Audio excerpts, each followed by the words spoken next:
ঠিক আমরা এখন আছি কাপ্তাই পানি বিদ্যুৎ কেন্দ্র। সম্মুখে অগ্রসর হচ্ছে আমরা কাপ্তাই পানি বিদ্যুৎ কেন্দ্রের যে গেট আছে, কর্ণফুলী নদী এবং লেকের মধ্যে যে গেটটা আছে, এটা হচ্ছে এই সাদা রঙের যে গেটটা আছে, এটা হচ্ছে কাপ্তাই লেক এবং কর্ণফুলী নদীর মধ্যে একটা গেট, যেটাতে পানির ওভারফ্লো তৈরি করার মাধ্যমে কি করা হয়, বিদ্যুৎ উৎপাদন করা হয়। পানি আটকি বা অতিরিক্ত পানি হলে ছেড়ে দেওয়ার কাজে এই গেটটা ব্যবহার করা হয়।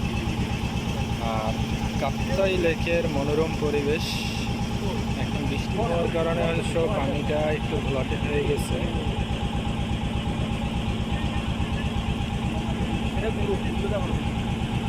এই হচ্ছে আমাদের কাপ্তাই লেক। আমরা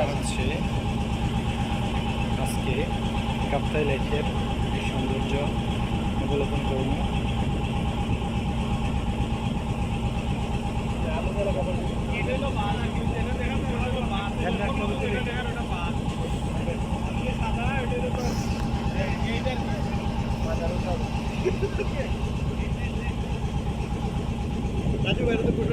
আমি আগামী এক সপ্তাহের ভিতরে বলছেন রেন্ট অফের মধ্যে।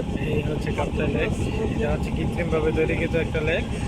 আর এই লেকটা তৈরি করা হয়েছে আসলে এখানে পানি বিদ্যুৎ উৎপাদন কেন্দ্রের জন্য। মূলত এইখানে পানির ফ্লোটা ব্যবহার করে আমরা কি করি, বিদ্যুৎ উৎপাদন করে থাকি। এইখানে কাপ্তাই পানি বিদ্যুৎ কেন্দ্রে 230 মেগাওয়াট পরিমাণ বিদ্যুৎ উৎপন্ন হয়। দেখেন